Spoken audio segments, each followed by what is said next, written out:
مع النبی صلی اللہ علیہ وسلم سورۃ المجادلہ تفسیر ابن کثیر۔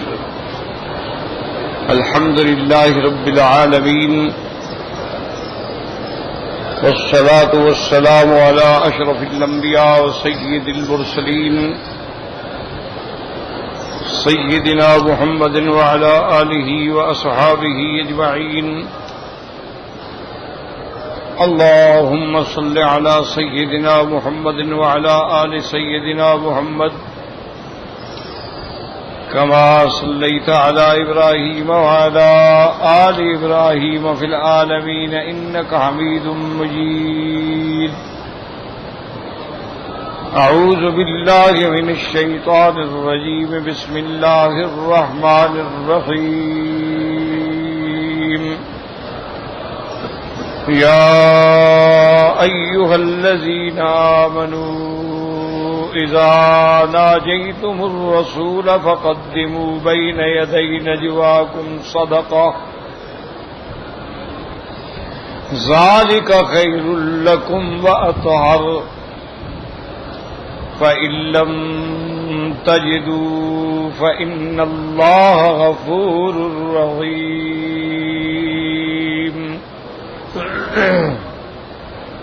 أأشفقتم أن تقدموا بين يدي نجواكم صدقات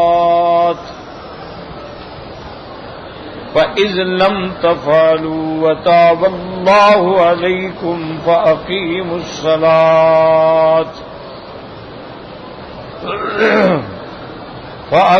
الصلاة وآتوا الزكاة وأطيعوا الله ورسوله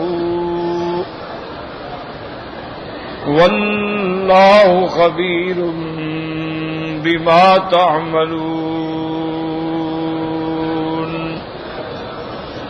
اللہ تبارک و تعالی نے کلام مقدس کی ان آیات میں ایمان والوں کو حکم دیا کہ جب تم سرکار دو عالم صلی اللہ علیہ وسلم سے سرگوشی کرنا چاہو تو اپنی سرگوشی سے قبل صدقہ و خیرات کرو، تمہارے لیے یہ بہتر ہے اور پاکیزگی نفس کا ذریعہ ہے۔ اللہ تبارک و تعالی بخشنے والے ہیں اور انتہائی مہربان ہیں۔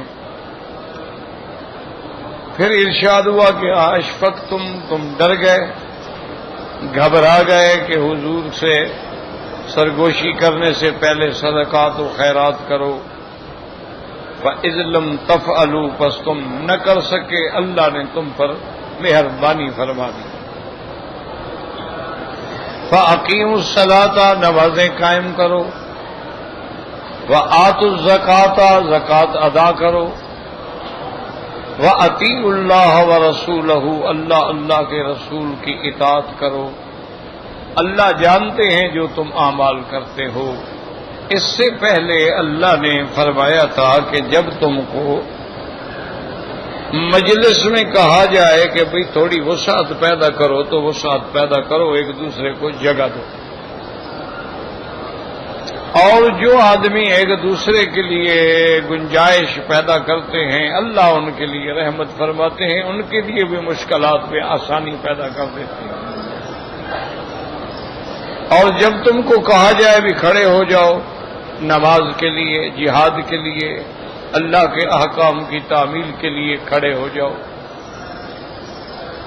اور ساتھ اللہ نے بتا دیا کہ تم میں لوگ جو ایمان لائے ہیں اور علم والے ہیں اللہ ان کے درجات کو بلند فرما دیتے ہیں، اور ساتھ یہ بھی فرما دیا کہ اللہ جو تم کرتے ہو تمہارے اعمال کو جاننے والے ہیں۔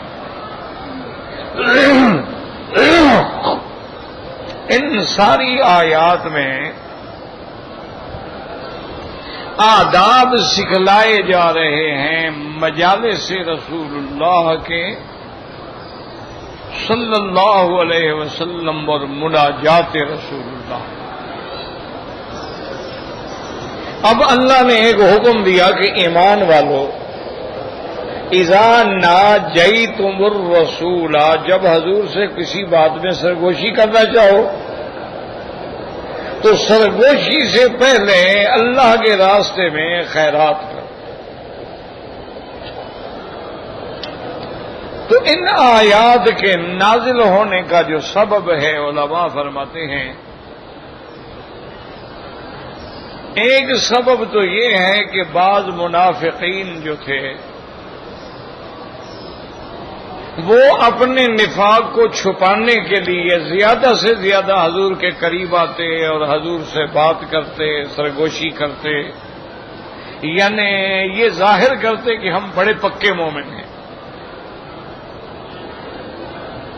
تو اللہ تبارک و تعالی نے حکم دے دیا کہ بھئی حضور سے اگر سرگوشی کرنی ہے، کوئی خاص بات کہنی ہے، تو پہلے خیرات کرو۔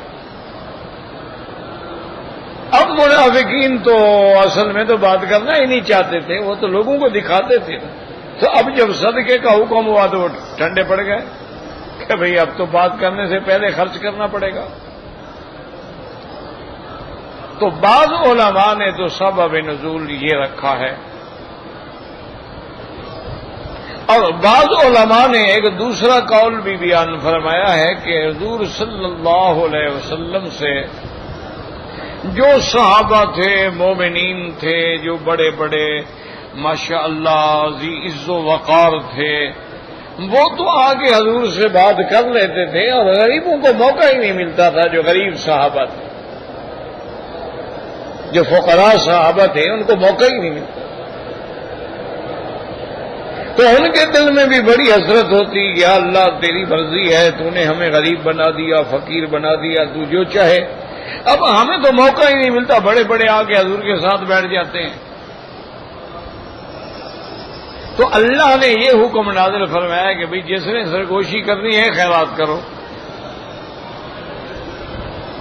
تو اب جب بڑے لوگوں کو خیرات کا پابند کر دیا گیا تو ہر آدمی بغیر ضرورت کے سرگوشی نہیں کرتا، تو اب غریبوں کو بھی موقع مل گیا۔ لیکن غریبوں کے پاس تو پیسہ نہیں تھا، وہ کہاں سے خرچ کرے؟ تو یہ دو قول ہیں، اور تیسرا قول یہ ہے، دراصل وہ کہتے ہیں کہ ان آیات میں اللہ نے اپنے پاک پیغمبر رحمت دو عالم کی عظمت شان کا اظہار کیا،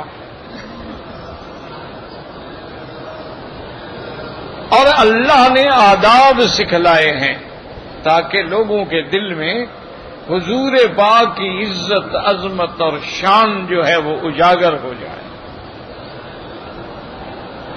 جیسے کہ اللہ نے دوسری صورت میں ارشاد فرمایا تھا کہ یا ایھا الذین آمنوا لا ترفعوا اصواتکم فوق صوت النبی ولا تجهروا له بالقول كجهر بعضكم لبعض ان تحبط اعمالكم وانتم لا تشعرون۔ اللہ نے فرمایا ایمان والو، جب بات کرو تو خبردار تمہاری آواز بھی میرے مدنی کی آواز سے اونچی نہ ہو، یعنی نرمی سے بات کرو، یہ نہیں کہ حضور کے سامنے چیخ چیخ کے بات کرو، اور حضور پاک کو ایسے نہ بلایا کرو جیسے عام آدمی کو بلا لیا جاتا ہے کہ یا محمد یا محمد، نہیں، خبردار، بلانا ہے تو پھر ادب سے بلائیں، احترام سے بلائیں،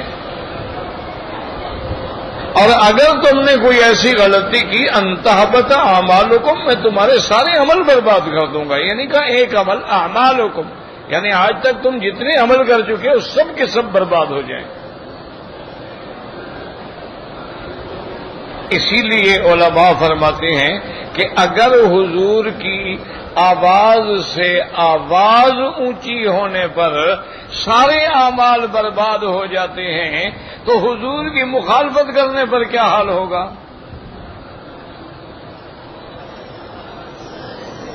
ذرا ٹھنڈے دل سے غور کریں کہ بھئی اللہ فرماتا ہے خبردار آواز بھی اونچی نہ ہو، اور آواز اگر اونچی ہو گئی سزا کیا ہوگی؟ سارے حج بدنے کا، عمرے وغیرہ سب برباد۔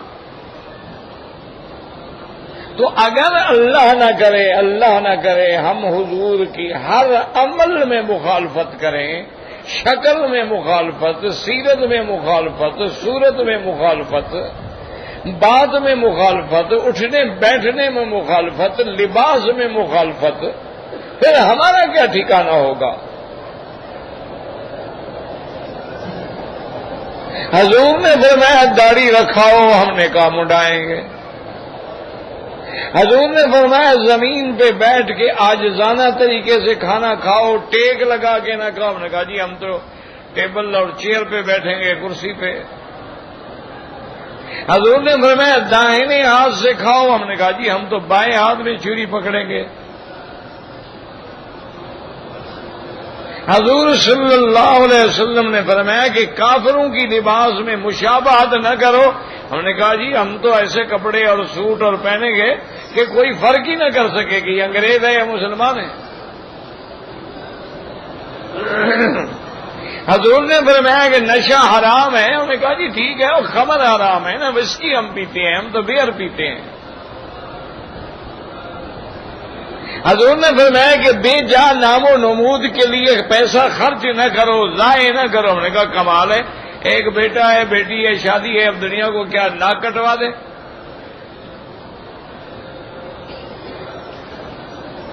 یعنی کوئی ایک عمل مجھے بتائیں جس میں ہم نے حضور کی اتباع کی۔ ہر عمل میں ہم مخالف ہیں، اور یہاں کتنی بڑی سزا ہے کہ اگر آواز بھی اونچی ہو گئی۔ جب یہ آیت اتری، ایک صحابی تھے، وہ بڑے بلند آواز سے، وہ دروازہ بند کر کے بیچارے گھر میں بیٹھ گئے۔ حضور پاک نے پوچھا کہ کیا بات ہے؟ انہوں نے کہا حضور وہ تو جب سے آیت آئی ہے وہ تو ڈر گیا بیچارہ۔ حضور پاک نے فرمایا وہ میرا مومن ہے، مخلص ہے، صحابی ہے، مانا ہے گستاخانہ آواز اونچی نہ کرو۔ ایک آدمی کی آواز قدرتاً اونچی ہے تو اس کا کیا گناہ ہے بھائی؟ حضرت عمر رضی اللہ تعالیٰ عنہ جہیر الصوت تھے، تو حضرت عمر فرماتے ہیں جب یہ آیت اتری اس کے بعد میں اتنا ڈر گیا کہ میں حضور سے جب بات کرتا، حضور کہتے ارفع صوتک عمر، آواز تو اونچی کرو، میں کہتے آپ سے ڈرتا ہوں، کیا کروں؟ تو یہ آداب ہے۔ اسی طرح آداب نبوت کے بارے میں اللہ نے فرمایا تھا کہ ان الذین ینادونک من وراء الحجرات اکثرهم لا یعقلون۔ کچھ لوگ آئے عربی، انہوں نے پتہ کیا حضور صلی اللہ علیہ وسلم، صحابہ نے فرمایا کہ بھئی حضور تو اب اپنے گھر تشریف لے گئے اور اب فلاں وقت میں آئیں گے۔ وہ جناب آ گئے اور حضور کی گھر کے باہر، بیویوں کے گھرانوں کے باہر، اور چیخنے لگ گئے اخرج علینا یا محمد، اخرج علینا یا محمد، مدحنا زین وذمنا شین، باہر آ کے ہماری بات سنو، ہم جس کی مدح تعریف کرتے ہیں تو اس کا اونچا کر دیتے ہیں، اور ہم مذمت کریں تو اس کی شان گرا دیتے ہیں، باہر نکلیں آپ ہم سے بات کریں۔ اللہ نے قرآن نازل کر دیا کہ میرے مدنی، یہ جو لوگ آپ کے کمروں کے باہر کھڑے ہو کے چیختے ہیں، ان کو سمجھ آنی چاہیے کہ یہ جاہل ہیں، بے عقل ہیں، ان کو عظمت محمد مصطفیٰ کا پتہ ہی نہیں۔ ادب کیا ہے؟ وَلَوْ أَنَّهُمْ صَبَرُوا، کہ بالکل صبر کرو، حَتَّى تَخْرُجَ إِلَيْهِمْ۔ یہاں سے علماء نے فرمایا یہ نہیں کہ جب حضور نکلے تو بس بھاگ پڑو نا، اگر حضور صبر کرو، اپنے گھر سے باہر آئیں، پھر جب تخرج إِلَيْهِمْ، جب تمہاری طرف توجہ کریں کہ ہاں بھائی تم کیسے آئے، اب بات کرو۔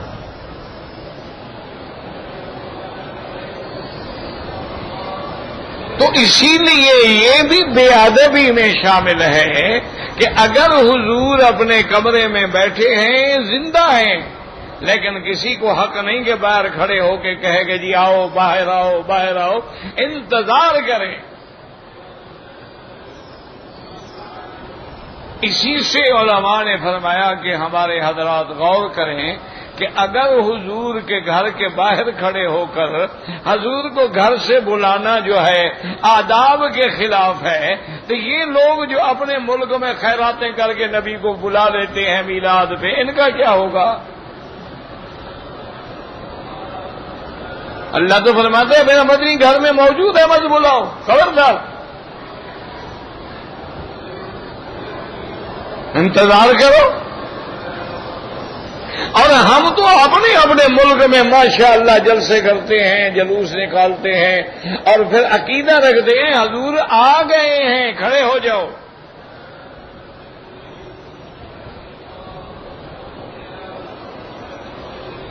اور ایک دن میں اگر مثال کے طور پہ 12 ربیع الاول کو اگر 1,00,000 مقام پہ میلاد پڑھا جا رہا ہے، صلاۃ و سلام پڑھے جا رہے ہیں، اور ہر مجلس میں یہ کہا جا رہا ہے حضور آ گئے ہیں، کھڑے ہو جائیں، اور کھڑے ہو جاتے ہیں، تو کتنے نبی آپ بنائیں گے؟ یعنی ہر جگہ حضور کی ذل آتی ہے، سایہ آتا ہے، فوٹو آتا ہے، مثال آتی ہے، پھر تو قادیانی یہی کہتا ہے، وہ کہتا ہے میں اصلی نبی تھوڑا ہوں، میں تو نبی کا ذل ہوں، سایہ ہوں، میں بھی تو ذلی بروزی نبی ہوں۔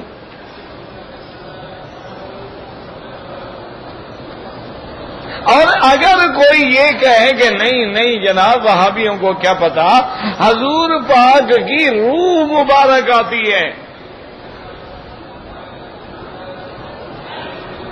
اسی لیے ہم میلاد میں بعض علامات جو ہیں کہتے ہیں روح روح محمد، اللہ حضور کی روح کو بھیج ہماری مجلس میں، وہ کہتے ہیں روح آتی ہے، حضور نہیں آتے، حضور کی روح مبارک آتی ہے۔ چلو ہم حاضر ہیں جی، ہم آپ کی بات مان لیتے ہیں، حضور کی روح مبارک جو ہے ایک ہے یا 1,00,000 ہے؟ ہر جگہ جو آ رہی ہے۔ اچھا اب چلو ہم مان لیتے ہیں آپ کی بات سچی ہے، وہاں بھی ہم جھوٹے ہیں، حضور کی روح مبارک آ گئی، تو روضہ مبارک میں جسد جو ہے وہ بغیر روح کے رہ گیا، روح تو آپ کے پاس آ گئی، تو اب قبر مبارک میں جو حضور کا جسد آتا رہے، یعنی اس میں روح نہیں ہے، روح تو تمہارے پاس چلی گئی۔ اور جب روح کو تم نے بلا لیا، تم تو بڑے خوش نصیب ہو کہ 1,00,000 کی خیرات کر کے جھنڈیاں لگا کے نبی کو بلا لو، جو غریب وہاں صلاۃ و سلام پڑھ رہے ہیں وہ بغیر روح کے جسد پہ پڑھ رہے ہیں، روح تو تمہارے پاس آ گئی۔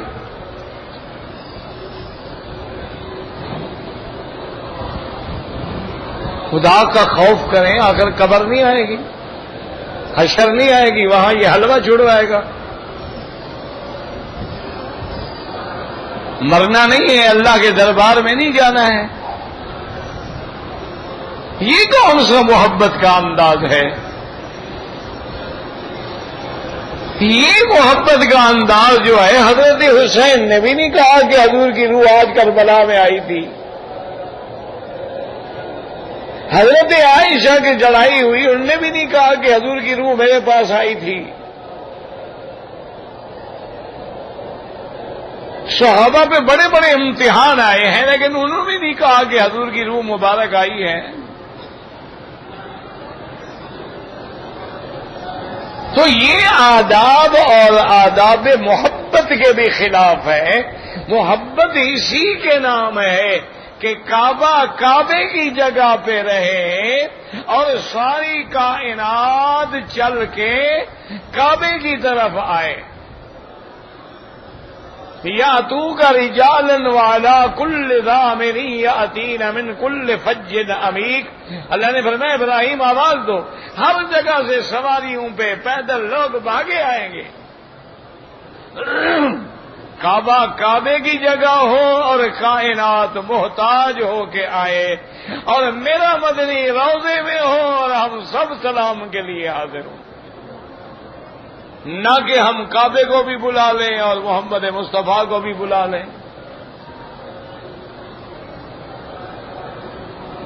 اور اپنے عقائد کو ثابت کرنے کے لیے جھوٹی جھوٹی روایات گھڑتے ہیں یا عقل سے فیصلے کرتے ہیں کہ جی حضور جب قبر میں ہم مرتے ہیں سوال ہوتا ہے ما تقول فی حق ھذا الرجل، تو حضور کو بلایا جاتا ہے، اور سوال تو مومن سے بھی ہوگا کافر سے بھی ہوگا، حضور کو کافر کی قبر میں بھی بلایا جاتا ہے۔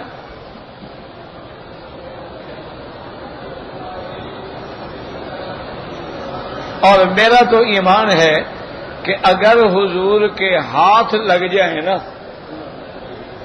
حضرت انس فرماتے ہیں حضور کے ہاتھ مبارک میرے یہاں لگے تھے، سارے بال سفید ہو گئے، وہ سیاہ رہے، جوان رہے اسی طرح، ان پہ بڑھاپا بھی نہیں آیا۔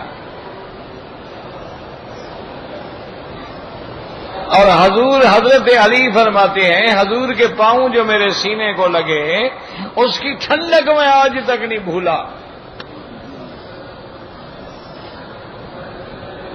فوجدت برد قدميه،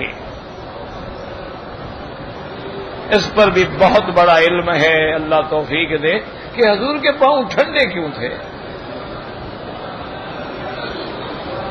پاؤں ٹھنڈے ہونا جو ہے یہ تو کمزوری کی علامت ہے۔ کہتے ہیں نا اب پاؤں ٹھنڈے ہو گئے جی مسلمانہ گیا، گرمی جو ہے وہ حرارت غریبی کی علامت ہے۔ لیکن صحابہ کہتے ہیں جس نے ہاتھ ملایا وہ کہتے ہیں حضور کے ہاتھوں کی ٹھنڈک، آپ نے ہاتھ جو میرے سینے پہ رکھا، کہتے ہیں فوجدت برد اناملہ، میں نے حضور کے ہاتھ کی ٹھنڈک اپنے سینے میں محسوس کی۔ تو ٹھنڈے کیوں تھے؟ حالانکہ گرمی کا ملک ہے، عرب ملک ہے، گرم ملک ہے، پھر رحمت دو عالم کو تو اللہ نے 100 مرد کی قوت دی تھی۔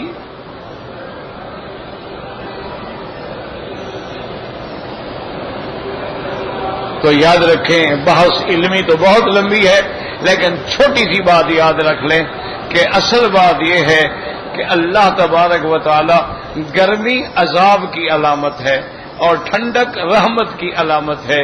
اللہ نے حضور کو رحمت بنایا تھا تو گرم کیسے ہو سکتے تھے؟ حضور رحمت للعالمین ہے نا، تو رحمت بھی کبھی گرم ہوتی ہے۔ اس لیے وہاں ظاہری بھی ٹھنڈک تھی اور باطنی بھی ٹھنڈک تھی۔ تو ہمارا تو یہ ایمان ہے کہ جس بندے کو ہاتھ لگ گئے وہ بندے کو ٹھنڈک نہیں بھولی ہے، تو حضور اگر قبر میں آئیں گے تو پھر بھی عذاب ہوگا ان کو۔ بس قصے ہیں گھڑے ہوئے ہیں، لفظ ہاذا ان کو ہاتھ آ گیا کہ جی ہاذا اس میں اشارہ ہے، اور ہاذا للقریب وذاک للمتوسط وذالک للبعید، نحوی قاعدہ ہے، تم اس سے عقیدے ثابت کرتے ہو۔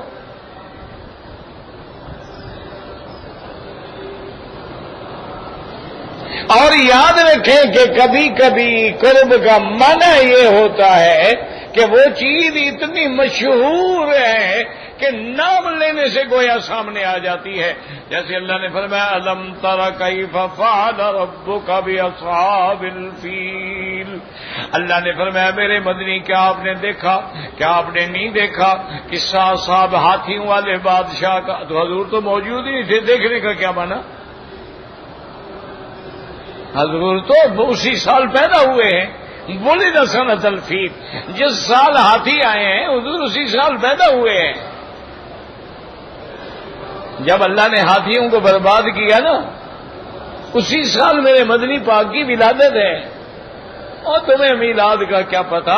شان مصطفیٰ یہ ہے ابھی ولادت ہوئی ہے اللہ نے ہاتھیوں کو برباد کر دیا ہے۔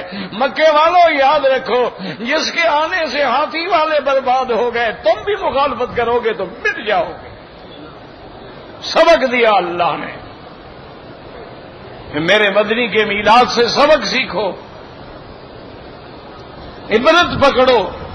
یہ ارہاسات ہیں کہ نبوت سے پہلے اللہ کوئی معجزہ دکھلا دے تو وہ ارہاس ہوتا ہے، نبوت کے بعد اگر کوئی امر خارق عادت ہو تو وہ معجزہ ہوتا ہے۔ تو اصل بات یاد رکھے یہ ہے کہ ما تقول فی حق ھذا الرجل، اگر اللہ تمہیں حلوے کھانے سے فرصت دیتا تو آگے حدیث موجود تھی الذی بعث فیکم، اس پیغمبر کے بارے میں جن کو ہم نے نبی بنا کے تمہارے پاس بھیجا تھا، اس کے بارے میں کیا عقیدہ ہے تمہارا؟ جیسے پہلا سوال کیا ہوگا؟ من، بھائی قبر میں کیا سوال ہوگا؟ وہ یاد ہی کر لو، قبر میں نہیں جانا، وہ پٹا لکھوا کے آئے ہو تو قبر میں پہلا سوال کیا ہوگا؟ من ربک کا، تیرا؟ تو اللہ میاں بھی قبر میں آئیں گے؟ کیوں؟ وہ کہتے جی مجھے تو پتہ نہیں، میں نے تو دیکھا ہی نہیں خدا کو۔ پھر کیا ہوگا؟ وہ یاد کرو الستو بربکم، اس لیے من رب کا کہا گیا، من الہ کا نہیں کہا گیا۔ سمجھا کرو کہ اللہ نے جو وعدہ لیا تھا عالم ارواح میں وہ کیا تھا؟ الستو، اللہ نے فرمایا اسی کو یاد کر، اسی کے بارے میں پوچھ رہے ہیں، من ربو کا۔ تو اس وقت تو تم نے کہا تھا کہ میرا رب خدا ہے، اب بھی کہہ دو ربی اللہ۔ جب ہم نے کہا تھا الستو بربکم تو قالوا بلا، تو اب بھی کہہ دو۔ ما دینوں کا، تو کہے گا دینی الاسلام۔ تو اب اللہ کے بعد کس کا سوال ہونا ہے؟ نبی کا ہونا ہے، سیدھی سی بات ہے۔ تو اس لیے ان کو قبر میں بلانے کی کیا ضرورت ہے، یا کھولنے کی کیا ضرورت ہے؟ جی ہر قبر کھلے گی اور حضور کو دکھایا جائے گا۔ مانے یہ وہ تو ذات ہی اتنی مشہور ہے کہ جب اللہ کا نام لو اس کے بعد ہے ہی حضور کا نام، لا الہ الا اللہ، آگے کیا ہے؟ سیدھی سی بات۔ ورنہ اب کتنی حدیثیں ہیں جن میں صرف یہ جملہ ہے من قال لا الہ الا اللہ دخل الجنہ، جس شخص نے یہ پڑھ لیا، عقیدہ بنا لیا کوئی معبود برحق نہیں مگر اللہ، وہ جنت میں جائے گا۔ کیا من؟ اگر محمد الرسول اللہ نہ پڑھے جنت میں کہاں جائے گا؟ وہ جہنم میں پڑا رہے گا۔ تو آگے ذکر ہی نہیں، کیوں ذکر نہیں؟ علماء نے فرمایا، اللہ پاک فرماتی ہیں جب پہلی جز کا میں نے ذکر کر لیا تو اگلی جز کا تو تمہیں پتہ ہی ہے کہ محمد الرسول اللہ، اس کے ذکر کرنے کی ضرورت ہی نہیں کہ جب جز اول آ گئی جز ثانی معلوم ہے۔ تو اس لیے ہمیشہ یاد رکھیں، اللہ تبارک و تعالی ہدایت دے کہ اگر تم روح مبارک کو بلا لیتے ہو، اور دوسری بات یاد رکھو قرآن سے پوچھا گیا، صحابہ کہتے ہیں حضور سے مشرکین مکہ نے پوچھا یسألونک عن الروح، کہ محمد مصطفیٰ رحمت دو عالم احمد مجتبی صلی اللہ علیہ وآلہ آلہ وسلم، یہ جو ہمارے اندر روح ہے، یہ روح کیا چیز ہے؟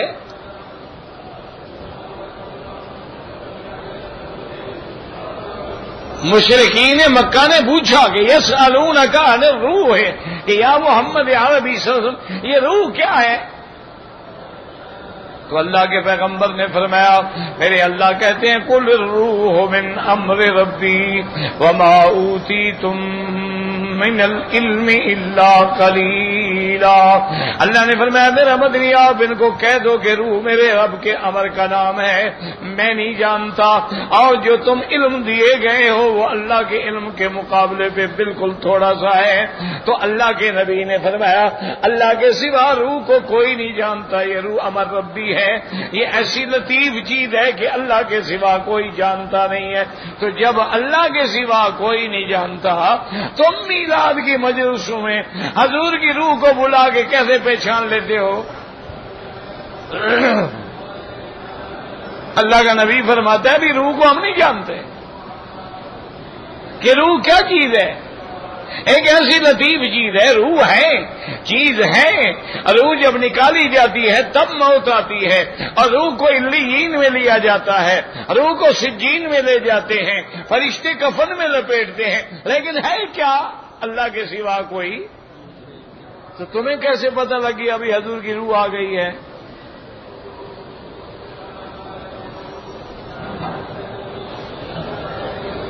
اور ہماری بات تو خیر نہ مانو، ہم تو وہاں بھی بن گئے، مہر لگ گئی ہم پر، لیکن پیران پیر کی بات تو مانا کرو۔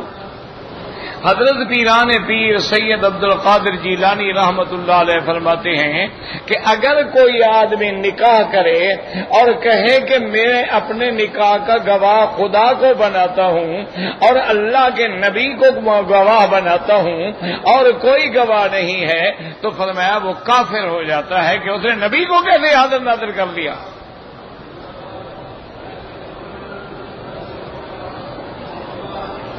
یہ پیران پیر کہتے ہیں، حضرت عبد القادر جیلانی فرماتے ہیں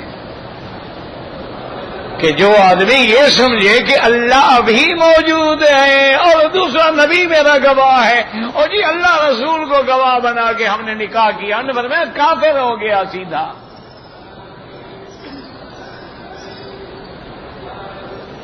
تو یہ آداب ہیں عظمت شان محمد مصطفیٰ کے کہ بات کرو ادب سے کرو، اور حضور بلائیں فوراً اطاعت کرو، حضور جو دے دیں پکڑ لو، جس سے روک دیں رک جاؤ، اور حضور کے گھر میں بیٹھ کے زیادہ لمبی باتیں بھی نہ کیا کرو۔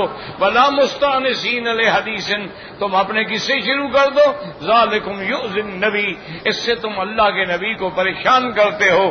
بالکل آؤ، کھانا کھایا، بلایا، آ گئے، کھانا کھا لیا، کام ہو گیا، فوراً چلے جاؤ، اور اس کے بعد اگر کبھی آنا ہو، حضور کو ملنا ہو، انتظار کرو جب حضور خود تشریف لے آئیں اور تمہاری طرف توجہ فرمائیں تو بات کرو۔ اسی لیے حضرت ابن عباس رضی اللہ تعالی عنہ جو حبر المفسرین ہیں، وہ کبھی کسی صحابی کی خدمت میں مسئلہ پوچھنے کے لیے جاتے، ابی ابن کعب کے خدمت میں اور صحابہ کی خدمت میں، ان کے گھر کے دروازے پہ بیٹھ جاتے۔ ایک دن جو آپ حضرت بھائی نکلے، انہوں نے کہا ماذا بک یا ابن ام رسول اللہ، انہوں نے کہا خدا کے بندے، حضور کے چاچا کے بیٹے ہو، تم باہر بیٹھے ہو، تم نے مجھے کہا کیوں نہیں، بلایا کیوں نہیں؟ انہوں نے کہا حضرت ناراض نہ ہوں، اللہ نبی کو گھر سے باہر کھڑے ہو کے بلانے کی اجازت دیتا ہے؟ انہوں نے کہا نہیں۔ انہوں نے کہا تو علماء ورثۃ الانبیاء، علماء بھی تو انبیاء کے وارث ہوتے ہیں، تو میں کیسے آواز دیتا آپ کو؟ علماء جو ہیں وہ بھی تو انبیاء کے وارث ہیں، ان کے لیے بھی وہی ادب ہوگا۔ تو اس لیے علماء فرماتے ہیں کہ دراصل یہ آداب ہیں، عظمت محمد مصطفیٰ ہے کہ اگر بات کرنی ہے تو خیرات کرو۔ اچھا، اللہ کی شان یہ ہے کہ جب یہ حکم نازل ہوا ہے نا جی، حضرت علی فرماتے تھے اور کسی کو موقع ہی نہیں ملا، صرف اللہ کی شان ہے میری پاس پیسے تھے، میں نے فوراً خیرات کی اور حضور سے بات کر لی، تو فرماتے اس آیت پر میرے سوا اور کسی نے عمل ہی نہیں کیا، اور اس کے فوراً بعد رحمت آ گئی۔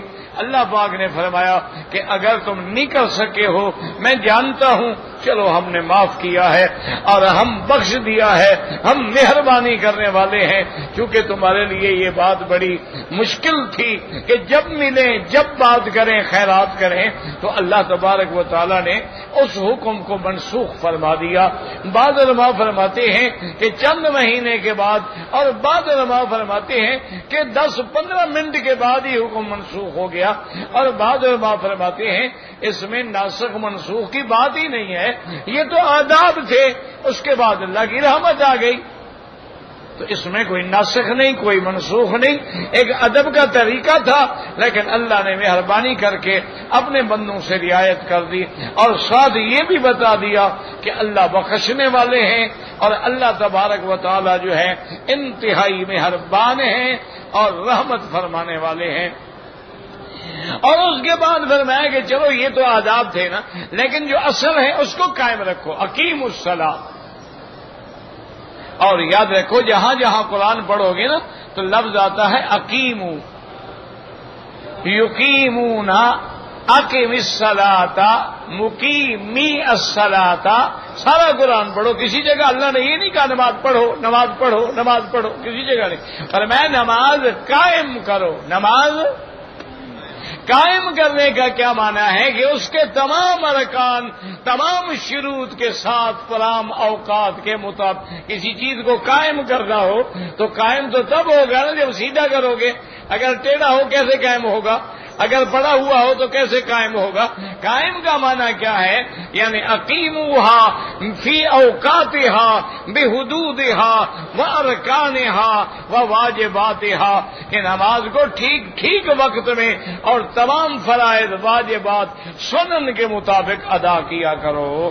اور فرمایا اور زکوٰۃ دیا کرو، کیوں یہ فرائض اللہ ہے، یہ فرائض ہے، ان سے تمہیں چھٹی نہیں مل سکتی۔ وہ خیرات کرنے سے تو چھٹی مل گئی لیکن زکوٰۃ سے نہیں مل سکتی ہے۔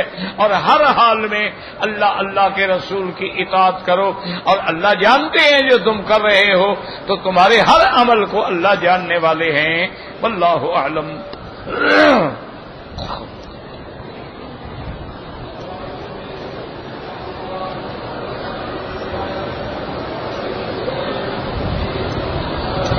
بہرحال اگر کوئی آدمی مکے میں آیا، 8 دن مکے میں رہا، پھر مدینہ چلا گیا، 4-5 دن کے بعد پھر مکے آیا، پھر 8 دن مکے رہا، مسافر ہے، میرا بھائی موٹی بات یاد رکھو، جب تک کسی جگہ 15 دن رہنے کی نیت نہ ہو مسافر۔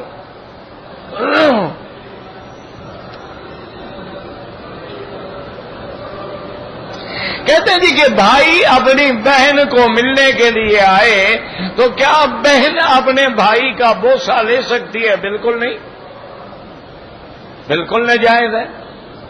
آج پڑھ نہیں رہے ہو نعوذ باللہ کہ بھائی نے بہن کے ساتھ برا کیا، بیٹوں نے ماں کے ساتھ برا کیا؟ اسلام پابندی لگاتا ہے، کوئی بوسہ نہیں۔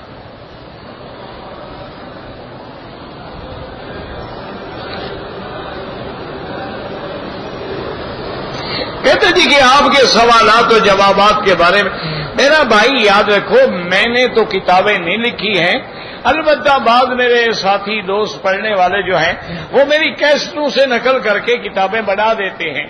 اسی طرح کیسٹیں بھی ملتی ہیں جن میں سارے سوال جواب ہیں۔ میرے پاس تو نہ کتاب ہے نہ کیسٹ ہے۔ عمرے والوں کے لیے طواف الوداع واجب نہیں ہے، یاد رکھو، اگر کرو تو افضل ہے، ثواب ہے، واجب نہیں ہے۔ کیا معنی؟ نہ کرے تو جرمانہ نہیں ہوگا، حج میں نہ کرے تو دم دینی پڑے گی، لیکن عمرے والے کے لیے واجب نہیں ہے۔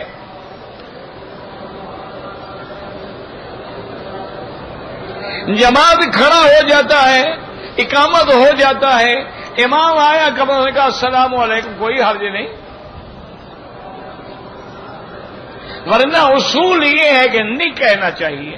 جب نماز کھڑی ہو جائے یا کوئی نماز پڑھ رہا ہے یا کوئی قرآن پڑھ رہا ہے یا کوئی درس دے رہا ہے اس کو سلام نہ کرو۔ کہتے جی کہ سفید داڑھی پہ بھی کالا خطاب لگانا تو راجح قول یہی ہے کہ منع ہے،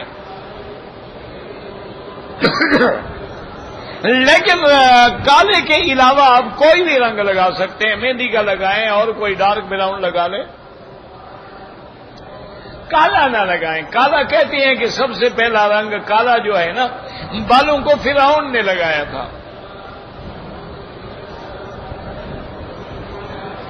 اللہ عالم، بہرحال کالا رنگ نہ لگائیں اور جو چاہے لگا لیں۔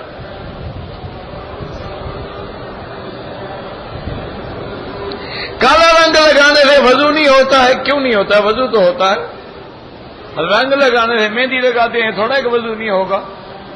کہتے جی کہ آپ کے طالب نہیں بیٹھنے دیتے تو ان کا حق ہے، وہ پڑھنے والے ہیں، وہ آگے بیٹھیں گے آپ پیچھے بیٹھیں، وہ اپنی جگہ تمہیں کیوں دے دیں؟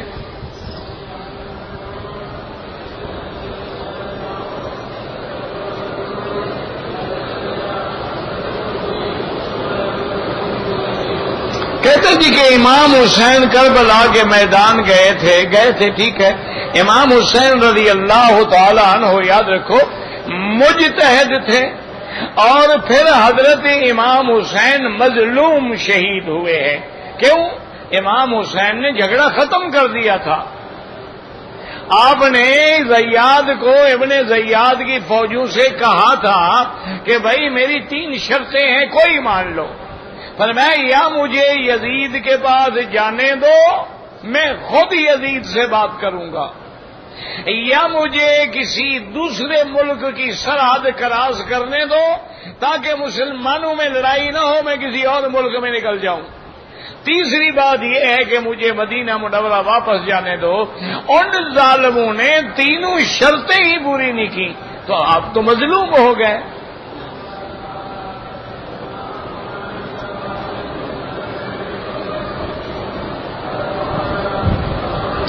عمرے کے لیے آیا، صفا مکمل کر کے کپڑے اتارے، سر کے بال منڈایا، ٹھیک ہو گیا بس.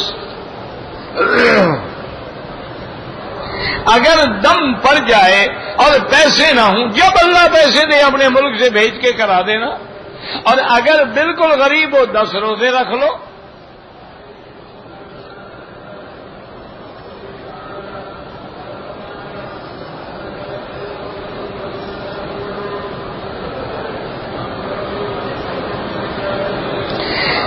میری گاڑی سے سامان گر گیا، میری مالک کے گاڑی والا کہتا ہے کہ وہ 23,000 روپے کا سامان جو ہے تم ادا کرو، تمہاری ذمہ داری شریعت میں نہیں ہے.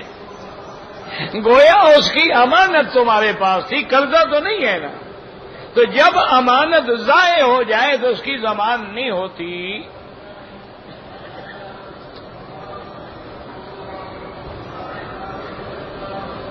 کہتے تھے کہ میرے غریب بھائی نے مجھ سے پیسے مانگے تھے، میں نے دے دیے، اب اگلے سال کی زکات میں کاٹ لوں؟ بالکل نہیں. جب آپ نے دیے تو زکات کی نیت ہی نہیں تھی، تو وہ زکات میں کیسے آ گئے؟ دیکھو نا آدمی کتنے سمجھدار ہیں، اللہ سے بھی فراڈ کرنا چاہتے ہیں. انا للہ ہے. بھائی جب تم نے پیسہ دیا ہے اس وقت تمہاری زکات کی نیت ہی نہیں ہے، تم نے غریب سمجھ کے قرضہ دیا ہے. جب وہ تمہیں واپس کر دے پھر اس کو زکات دو.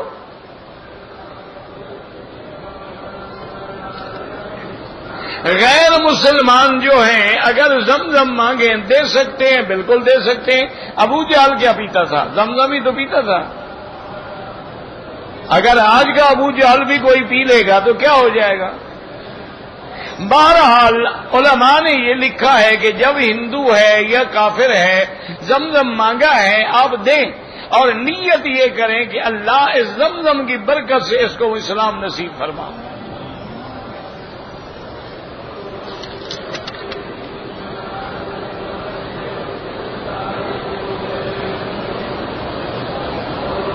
میں اپنی بیوی کو بلانا چاہتا ہوں، میرا بھائی بغیر محرم کے تو بیوی سفر نہیں کر سکتی. شریعت میں قاعدہ یہ ہے کہ تم خود جا کے بیوی کو لے آؤ.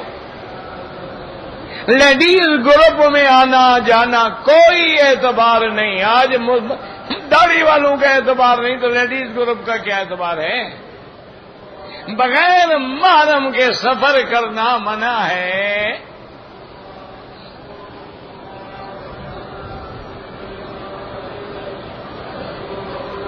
اگر آدمی جدے سے گزر گیا، طائف سے جا کے احرام باندھا، ٹھیک ہو گیا. جدہ تو میقات ہی نہیں، طائف میقات ہے، اس کا احرام ماشاءاللہ میقات سے ہو گیا. بھانجی سے شادی ناجائز ہے، ہو گئی ہے، طلاق دیں. نماز جنازہ میں تکبیروں میں ہاتھ اٹھانا، اگر آپ حنفی ہیں نہ اٹھائیں، اور اگر آپ حنابلہ میں سے ہیں اٹھا لیں، کوئی بات نہیں، کوئی جھگڑا نہیں، کوئی فرض نہیں، کوئی اس میں لڑائی والی بات ہی نہیں ہے. مستحبات ہیں، اٹھا لیے کوئی نہیں، نہیں اٹھائے کوئی نہیں.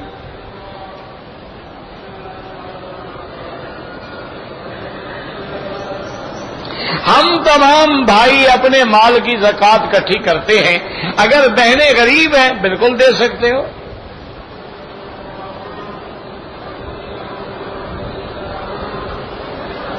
کہتے ہیں جی کہ یہاں پر جو مشین والی مرغیاں ہیں، میرا بھائی یاد رکھو، جو مرغی کافر ملکوں سے آ رہی ہے اس کے حلال ہونے کا کوئی یقین نہیں، اور جو اس ملک کی ہے وہ خالص حلال ہے۔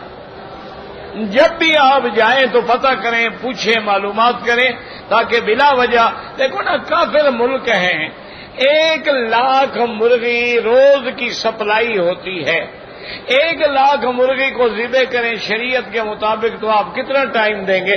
چلو 10 سیکنڈ تو دیں گے نا، تو 1,00,000 کے لیے کتنے سیکنڈ ہو گئے؟ بتاؤ کتنے دن میں وہ مرغی بنے گی؟ وہ تو مشین لگی ہوئی ہے، ٹیپ ریکارڈر چل رہا ہے، بسم اللہ اللہ اکبر، بسم اللہ اللہ اللہ، ذبح ہو رہی ہے۔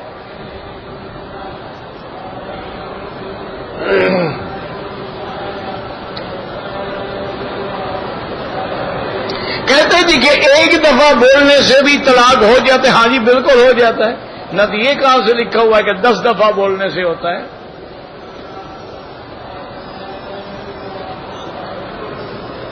کہتے جی کہ جو رفعین کرتے ہیں اللہ قبول فرمائے، ہم نے تو کبھی جھگڑا نہیں کیا۔ جو نہیں کرتے ہیں انشاءاللہ ان کی بھی نمازیں صحیح ہیں، وہ بھی حضرت عبداللہ بن مسعود کی حدیث پہ عمل کرتے ہیں۔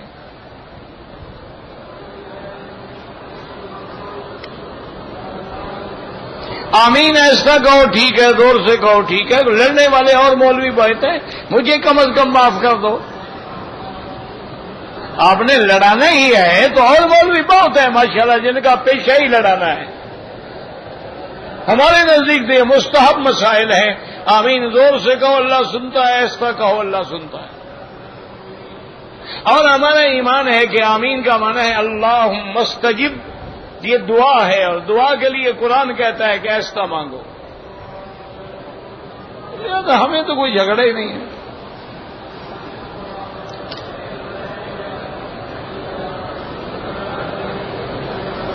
کہتے جی کہ نبی پاک کا روضہ پختہ بنا ہوا ہے ترکی دور میں، جنت بقیع میں بھی مقبرے بنے ہوئے تھے جو اب نہیں ہیں۔ کس نے کہا آپ کو کہ نہیں ہیں؟ اب بھی روضہ مبارک موجود ہے۔ باقی جو یاد رکھیں کہ حضور پاک نے حضرت علی کو خود حکم دیا تھا کہ جو قبریں اونچی ہیں ان کو برابر کر دو۔ یہ تو اللہ کے نبی کا حکم ہے، اور اللہ نے اپنے نبی پاک کا مدینے جائیں گے نا آپ دیکھیں گے کہ حضور کی قبر مبارک کہاں ہے اور روضہ کہاں ہے۔ وہ قبر مبارک کے اوپر نہیں ہے، اور پھر یہ صحابہ نے بھی نہیں بنایا، اہل بیت نے بھی نہیں بنایا، تو بعد میں لوگوں نے بنایا۔ اب ادب یہ ہے کہ چونکہ حضور سے نسبت ہو گئی ہے، اب اس کی عزت و عظمت کو قائم رکھو۔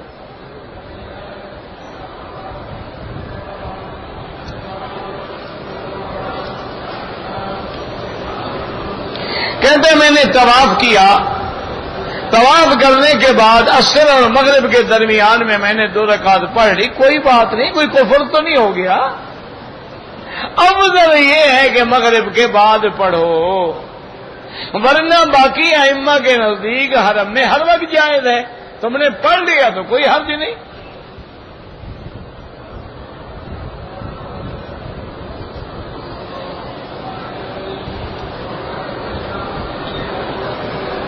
اگر آدمی نے عصر کے بعد طواف کیا ہے، اس کے 2 رکعت مغرب کے بعد، ہاں افضل یہی ہے، کیونکہ جب مغرب کے بعد پڑھو گے تو کوئی حدیث مخالف نہیں ہوگی۔ اگر عصر کے بعد پڑھو گے تو ایک حدیث تو ہے نا مخالف کے، لا صلاۃ بعد العصر حتی تغرب الشمس، کہ عصر کے بعد کوئی نماز نہیں جب تک کہ سورج نہ ڈوبے، اور مغرب کے بعد پڑھو گے تو ساری حدیثوں پہ عمل ہو گیا۔ ہم تو آپ کو کہتے ہیں وہ کام کرو کہ حضور کی ہر بات پہ عمل ہو۔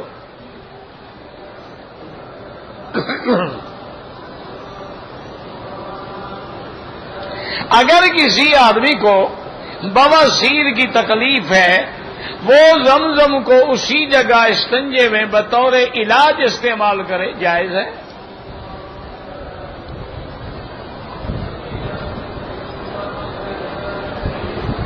میری جو اپنے عباس سیال صاحب ہیں، درس کے بعد میں فارغ ہو جاؤں گا، مجھے آرام سے ملیں، لاکھ دفعہ ملیں۔ نماز کے بعد جو دعا مانگنا ہے، یاد رکھو، دعا مانگنے میں کوئی جھگڑا نہیں، کوئی نماز ایسی نہیں ہے جس کے بعد حضور نے دعا نہ مانگی ہو، بلکہ حضور نے فرمایا ہے کہ فرض نمازوں کے بعد جو دعا مانگی جاتی ہے وہ اللہ کے ہاں جلدی قبول ہوتی ہے، یعنی دوبارہ الصلوات المکتوبۃ۔ اور حضور بھی ہر نماز کے بعد اللہم انت السلام ومنک السلام تبارکت یا ذا الجلال والاکرام اللہم لا مانع لما اعطیت ولا معطی لما منعت ولا راد لما قضیت ولا ينفع ذا الجد منک الجد۔ حضور تو دعا مانگتے تھے، اختلاف یہ ہے کہ ہاتھ اٹھائے یا نہ اٹھائے۔ تو عام احادیث مبارک میں یہی ہے کہ ہر نماز کے بعد حضور ہاتھ نہیں اٹھاتے تھے، لیکن علماء احناف نے کہا ہے کہ حضور سے ہاتھ اٹھانا بھی تو ثابت ہے۔ اگر حضور نے کبھی ہاتھ نہ اٹھائے ہوتے پھر تو ہاتھ اٹھانا بدعت تھا، لیکن جب حضور سے ثابت ہے تو اس لیے وہ کہتی ہیں کہ ہم ہاتھ اٹھاتے ہیں۔ اور دوسرا حدیث ہے کہ ید اللہ علی الجماعت، اللہ کا ہاتھ جماعت پہ ہوتا ہے، تو جتنی جماعت بڑی ہوگی اتنی رحمت اللہ کی بڑی آئے گی، تو اس لیے وہ لوگ ہاتھ اٹھاتے ہیں۔ لیکن مسئلہ یہ یاد رکھو، کبھی اٹھایا کرو اور کبھی نہ اٹھایا کرو، ضد نہ کرو۔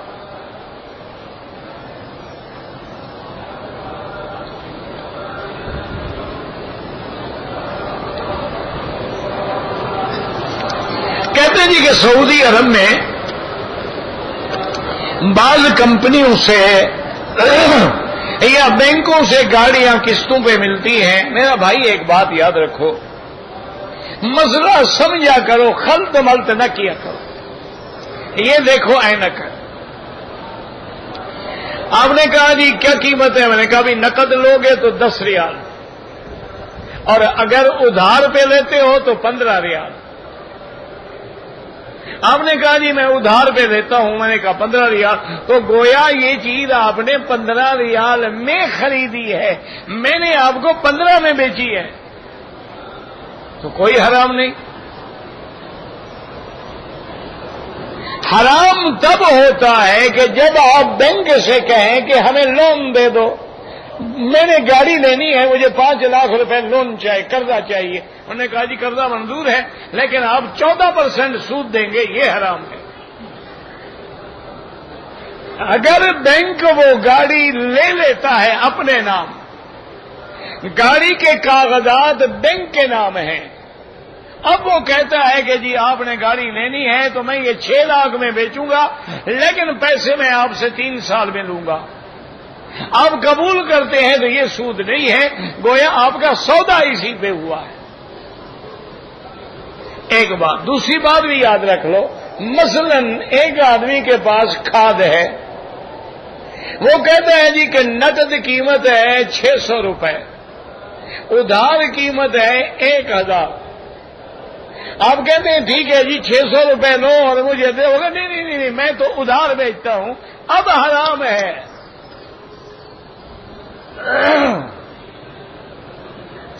اگر کوئی نقد دے تو دے دے وہ، اور کوئی ادھار لینا چاہے تو دے دے۔ اب وہ کہے نقد تو میں بیچتا ہی نہیں، میرا تو کام ہی ادھار پہ ہے، پھر وہ حرام۔ تو اس لیے ہر مسئلے کو سمجھا کریں۔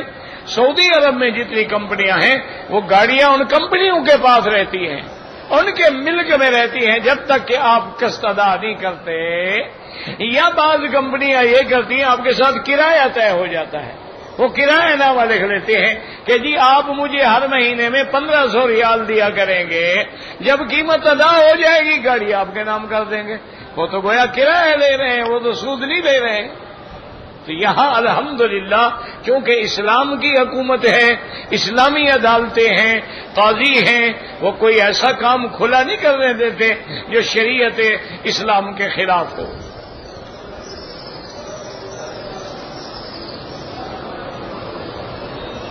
کہتے ہیں جی میں بیمار ہوں، اللہ پاک یا سب بیماروں کو شفا عطا فرمائے، آپ میرے لیے دعا کیا کریں، میں آپ کے لیے اسی طرح گاڑی چلتی ہے۔ اللہم صلی علی سیدنا محمد وعلی آل سیدنا محمد کما صلیت علی ابراہیم وعلی آل ابراہیم فی العالمین انک حمید مجید۔ یا اللہ یا رحمان یا رحیم یا حی یا قیوم یا ذا الجلال والاکرام یا الہنا الہ کل شیء الہا واحدا لا الہ الا انت اللہم انت الميسر لكل عسیر وانت على كل شيء قدیر اللہم یسر امورنا وامور اولادنا وبناتنا واخواننا واصحابنا وامور من اوصانا واستوصانا وامور المسلمین مع الراحة لقلوبنا وابداننا والسلامة والعافیة في دیننا ودنیانا اللہم فرج ہم المہمومین نفس کرب المکروبین وقض الدین عن المدینین واشفنا واشف مرضانا ومرضى المسلمین۔ یا اللہ بیماروں کو شفا عطا فرما، یا اللہ اس عاجز کی بیماریاں دور فرما، یا اللہ بیماروں کو شفا عطا فرما، یا اللہ بے حیاؤں کو حیا عطا فرما، یا اللہ بے دینوں کو دین عطا فرما، یا اللہ بے اولادوں کو اولاد عطا فرما، یا اللہ جن کی اولادیں ہیں ان کو صالح بنا، یا اللہ بے روزگاروں کو روزگار عطا فرما، یا اللہ قرض داروں کے قرض ادا فرما، یا اللہ جن کے گھروں میں بچیاں ہیں ان کے رشتے آسان فرما، یا اللہ حرمین الشریفین کو قیامت تک ہر فتنے سے محفوظ فرما، یا اللہ بلاد اسلامیہ پہ رحم فرما، یا اللہ پاکستان پہ رحم فرما، یا اللہ پاکستان پہ رحم فرما، یا اللہ اب اغیار نے، اشرار نے، یہودیوں نے اسلامی ملکوں کو مٹانے کا فیصلہ کر لیا ہے، یا اللہ تو ان کو مٹا دے، یا اللہ تو قادر ہے ان کو مٹا دے۔ اللہم زلزل اقدامہم، اللہم خالف بین کلمتہم، اللہم مزقہم کل ممزق، اللہم من ارادنا واراد دیننا وبلادنا بسوء فاشغله بنفسه اللهم اجعل كيده في نهره اللهم اجعل تدبيره تدميره يا قوي يا عزيز يا قوي يا عزيز۔ یا اللہ مسلمان جس ملک میں ہیں ان کی جان مال آبرو عزت کی حفاظت فرما، وصلی اللہ تعالی علی خیر خلقہ سیدنا محمد وعلی آلہ وصحبہ اجمعین۔ اللہم صل علی سیدنا محمد وعلی آل سیدنا محمد۔